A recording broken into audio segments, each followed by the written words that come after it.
శ్రీమాత్రే నమ. జయ గురు దత్తాత్రేయ నమ.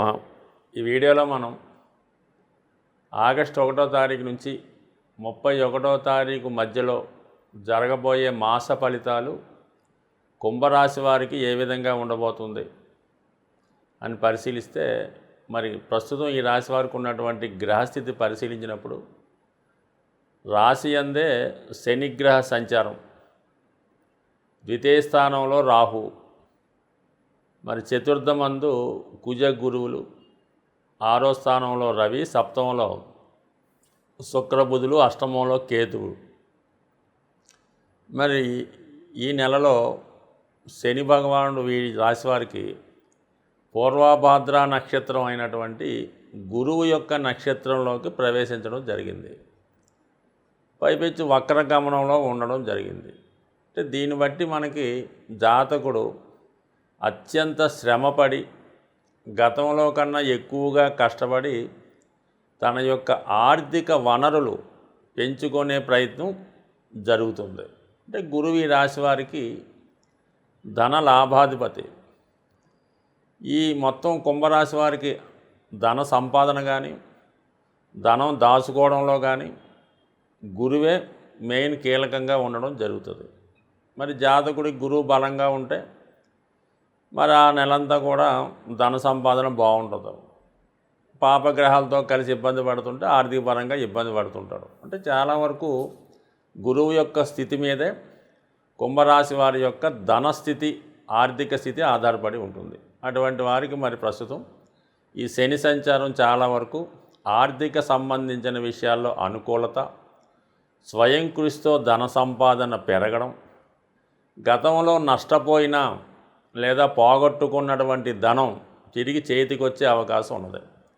లేదంటే మీరు ఎవరికన్నా ధనం ఇచ్చి వాళ్ళు ఇవ్వకుండా ఉంటే ఈ సమయంలో మీకు వాళ్ళు ధనాన్ని తిరిగి ఇచ్చే అవకాశం ఉంది. కాబట్టి ఒకసారి ఆ ప్రయత్నం కూడా చేయండి. అంటే ప్రయత్నం లేకుండా ఏది జరగదు కాబట్టి ప్రయత్నం చేస్తే ఖచ్చితంగా ఫలితం దక్కొచ్చు. దానికి అదనంగా మరి గురువు చతుర్థ స్థానంలో సంచరిస్తున్నాడు కాబట్టి, భూకారకుడైనటువంటి కుజుడితో ఉన్నాడు కాబట్టి మీకు ఆ విధంగా లంసంగా రావాల్సిన ధనం వస్తే అది స్థిరాస్తి మీద మాత్రమే పెట్టుబడి పెట్టుకోండి. ఏదైనా ఇల్లు కొనుక్కోండి, లేదంటే స్థలం కొనుక్కోండి. అంతే తప్ప ఎవరికైనా అప్పు ఇవ్వడం కానీ, ఎవరితో కలిసి వ్యాపారం చేయడం కానీ చేయవద్దు. మీ దగ్గర ధనం ఉందని తెలిస్తే మరి మీ బంధువులో, రక్త సంబంధికులో వచ్చి ఆ ధనాన్ని మీ దగ్గర నుంచి, అంటే తీసుకోవడం అంటే బలవంతంగా తీసుకోరు, మీరు వాళ్ళకి ఇవ్వడం వల్ల తిరిగి రాకపోవచ్చు. కాబట్టి ఇప్పటికైనా కొద్దిగా జ్ఞానోదయం అయి వచ్చిన ధనం ఏదైనా స్థిరాస్తి మీద పెట్టుబడి పెట్టుకుంటే మంచిది. లేదంటే ఏదైనా గోల్డ్ ఆర్టికల్స్ లాంటివి కొనుక్కుంటే మంచిది. ఇక ధన లాభాధిపతి గురువు చతుర్థంలో ఉండడం వల్ల జాతకుడికి గృహయోగం, గృహ లాభం కలిగే అవకాశం ఉంది. విద్యార్థులకి ఒక మంచి కాలేజీలో మరి కాలేజీలో సీట్ రావడం, అది ఉపాధ్యాయులకైతే ఒక మంచి కళాశాలలో టీచింగ్ పోస్ట్ రావడం జరిగే అవకాశం ఉంది. చతుర్థంలో గురువు మంచిది. అలాగే దశమాధిపతి కుజుడు కూడా దశమాన్ని చూడడం వల్ల వృత్తిపరంగా చాలా అనుకూలమైనటువంటి స్థితి ఏర్పడే అవకాశం ఉంది. 4లో ఉన్నటువంటి గురువు ఏం చేస్తాడంటే 4, 8, 12 స్థానాలని శుభపరచడం వల్ల ఎవరైతే ఈ రాశిలో దైవ దర్శనం చేసుకుందాం అనుకున్న వాళ్ళు కానీ, పుణ్యక్షేత్రాలు దర్శిద్దాం అనుకున్న వాళ్ళకి బాగుంటుంది. మరి కొంతమంది కుంభరాశిలో 3వసారి ఏలినాడు శని జరుగుతున్నవారు ఏదన్నా ఆశ్రమంలో చేరడం కానీ, లేదంటే వేరే వాళ్ళ గృహంలో ఆశ్రయం పొందడం కానీ జరగవచ్చు. కొంతమంది ఓల్డ్ ఏజ్ హోమ్లో చేరతారు. కొంతమంది ప్రశాంతంగా ఉన్నటువంటి ఏదైనా పుణ్యక్షేత్రంలో ఏదైనా ఒక ఇల్లు తీసుకుని అక్కడ ప్రశాంతంగా ఉంటారు. కొంతమంది కాశీ లాంటి పుణ్యక్షేత్రంలో గడుపుతూ ఉంటారు. ఈ విధంగా వాళ్ళకి ఇష్టమైన చోట ప్రశాంతమైన జీవితం ఈ 3వసారి జన్మశని జరుగుతున్న వాళ్ళకి జరిగే అవకాశం ఉంది. అంటే శని 3 రకాలుగా 3 సార్లు ప్రతి ఓళ్ళ జాతకంలో రావడం జరుగుతుంది. ఫస్ట్ టైం వచ్చినప్పుడు ఏంటంటే విద్యార్థి దశ కాబట్టి విద్య మీద ఎక్కువ ప్రభావం చూపుతుంది. రెండోసారి అన్నప్పుడు మిడిల్ ఏజ్ కాబట్టి ఆర్థిక పరంగా సమస్యలు, పిల్లల పెళ్ళిళ్ళు, వ్యక్తిగత వ్యసనాలు, బలహీనతలు, దాని మీద ఆర్థిక పరంగా బాగా దెబ్బతీస్తూ ఉంటుంది. థర్డ్ టైం సాధారణంగా పెద్ద ఏజ్లో కొంతమందికి వస్తుంటారు. 60 దాటిన తర్వాత వాళ్ళకి మాత్రం ఖచ్చితంగా అనారోగ్య సమస్యలు, బెడ్ రెడ్ని అవటం, సమస్యలు సాల్వ్ చేయలేకపోవడం జరుగుతుంటుంది. కాబట్టి ఇలా 3వ స్థానంలో ఉన్న వాళ్ళకి మాత్రం ఖచ్చితంగా ఇలాంటి ప్రశాంతమైనటువంటి ఆశ్రమంలో చేరడం జరుగుద్ది. అదే విద్యార్థులకైతే హాస్టల్లో ఉండి చదువుకునే యోగం కలుగుతుంది. సో ఈ విధంగా నిర్ణయించుకోండి. సప్తమ స్థానంలో ఉన్నటువంటి బుధ శుక్రులు కొంతవరకు అతి కష్టం మీద వివాహ సంబంధం కుదిరే అవకాశం ఉంది. అది కూడా ఇష్టపడిన వారితో వివాహం జరిగే సూచనలు ఉన్నాయి. అయితే మీ ఇష్టపడినటువంటి వివాహానికి పెద్దలు అంగీకరించకపోవడం వల్ల యాజిటీజ్గా అది మళ్ళా త్యాగం చేయడం కానీ వాయిదా పడడం కానీ జరిగే అవకాశం ఉంది. చాలా వరకు ఒకసారి ఆలోచించి నిర్ణయం తీసుకోండి. ఎందుకంటే కుంభరాశి వారికి ఏదో ఒక బాధ్యత ఉంటుంది. ఆ బాధ్యత తీరేదాకా కూడా వివాహాన్ని వాయిదా వేసుకుంటూ ఉంటారు.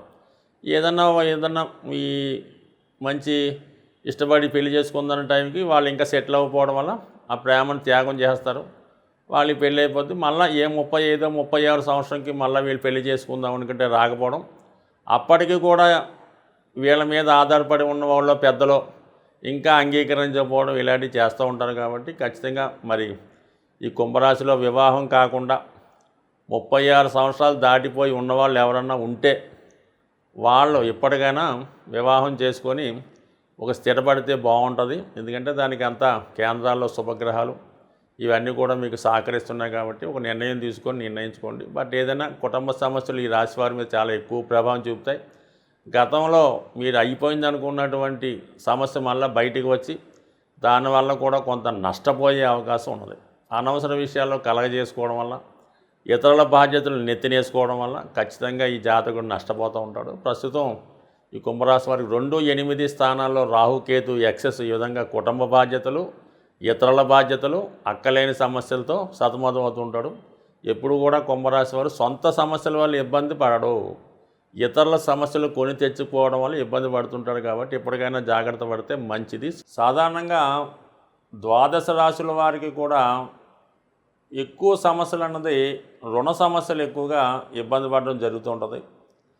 ఆ రుణ సమస్యల పరిష్కారానికి మరి ఈ నెలలో మీకు చాలా సక్సెస్ఫుల్గా 100% జరిగే రెమెడీ ఒకటి మీకు చెప్పడం జరుగుతుంది. అది జాగ్రత్తగా మీరు చేయడం వల్ల ఈ రుణ సమస్యల నుంచి బయటపడే మార్గం కనబడుతుంది. దానికి ఏం చేయాలంటే మీరు మంగళవారం రోజు సింధూరం, అంటే మామూలుగా ఒక మంచి సింధూరం ట్రై చేసుకోవాలి. మనకి మామూలు చిన్న పూజా స్టోర్లో దొరికే కల్తీ సింధూరం కాకుండా కొద్దిగా ఫేమస్గా ఉన్నటువంటి దాంట్లో షాపుల్లో మంచి సింధూరం అనేది లభిస్తూ ఉంటుంది.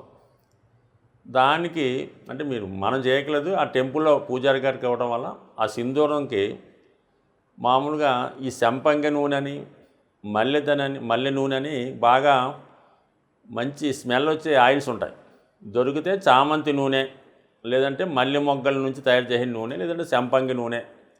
అది కొంతవరకు కొంత ఖరీదైనా కూడా ఎంతైతే మరి ఆంజనేయ స్వామి యొక్క విగ్రహం ఉంటుందో ఆ విగ్రహానికి చక్కగా ఈ సింధూరం, ఆ సుగంధ తైలం కలిపి మొత్తం లేపనంలా చేస్తారు. మనకి ఇక్కడ ఆంధ్ర తెలంగాణ ప్రాంతంలో అయితే దాన్ని అభిషేకం అంటారు. ఆ విధంగా సింధూరంతో ఈ తైలం కలిపి ఆంజనేయ స్వామి విగ్రహానికి సంపూర్ణంగా అలంకరించడం వల్ల, అలంకరించిన తర్వాత తమలపాకుల మాల స్వామికి అర్పించిన వల్ల ఖచ్చితంగా మీకు దాని తర్వాత ఏం చేయాలంటే మీరు అది ఆలయమైనా బయట ఉన్నటువంటి ఆంజనేయ స్వామి ఆలయమైనా 108 ప్రదక్షిణలు చేయవలసి ఉంటుంది. ఎలాగా? చాలా అతి వేగంగా ఆంజనేయ స్వామి ఎంత వేగంగా ప్రయాణిస్తాడో మీ యొక్క ఓపికను బట్టి 108 ప్రదక్షిణలు అతి శీఘ్రంగా చేయడం వల్ల మీలో ఒక శక్తి ఆవహించి రుణ సమస్యలు ఉన్న వాళ్ళకి రుణ సమస్యలు తీరే మార్గం కనబడుతుంది. అలాగే ఉద్యోగ ప్రయత్నం కూడా దీనివల్ల ఫలించే అవకాశం ఉన్నది. సో ఇది స్త్రీలకు కొంతవరకు ఇబ్బందికరంగా ఉంటే, స్త్రీలైతే పౌర్ణమి రోజు పొద్దున్న నుంచి సాయంకాలం దాకా ఉపవాసం ఉండగలిగిన వారు ఉపవాసం, లేని వాళ్ళు ఏదైనా ఫ్రూట్స్ లాంటివి తీసుకొని, మరి పౌర్ణమి నాడు వెన్నెల ఎక్కువగా ఉంటుంది కాబట్టి వెన్నెల అంటే చంద్రోదయం అయిన తర్వాత వీలైతే మీరు తెలుపు రంగు వస్త్రాలు, మామూలుగా ట్రెడిషనల్ వస్త్రాలు అవ్వచ్చు, మామూలుగా మీరు లోకల్గా వేసుకున్నటువంటి పంజాబీ డ్రెస్ లాంటిది కూడా అవ్వచ్చు, తెలుపు రంగు వస్త్రాలు ధరించి అమ్మవారికి పాయసం నైవేద్యంగా పెట్టాలన్నమాట. పాయసం నైవేద్యంగా పెట్టి అదే వెన్నెల్లో కానీ లేదంటే అమ్మవారి దగ్గర లలితా సహస్రనామాన్ని సంపూర్ణంగా పారాయణ చేసి ఆ యొక్క ప్రసాదాన్ని కేవలం మీ యొక్క కుటుంబ సభ్యులు మాత్రమే సేకరించడం వల్ల కూడా మరి మీకు వివాహ సమస్య ఉన్నా, రుణ సమస్యలు ఉన్నా కంపల్సరీగా మీకు దాని నుంచి బయటపడే మార్గం కనబడే అవకాశం ఉన్నది. సో ఇది ఒకటి వివరంగా చేయండి.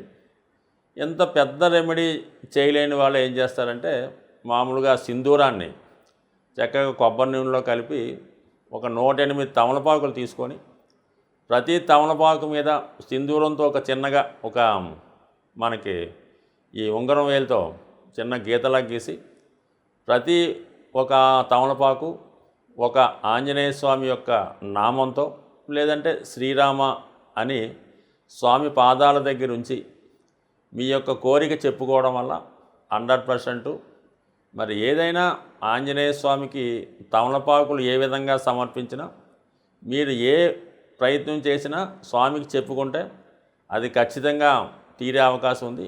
అది ఒకటి న్యాయబద్ధంగా ఉండాలి తప్ప అన్యాయబద్ధంగా ఉంటే మాత్రం అది తిరిగి మీకే ప్రమాదం అయ్యే అవకాశం ఉంది. స్వస్తి.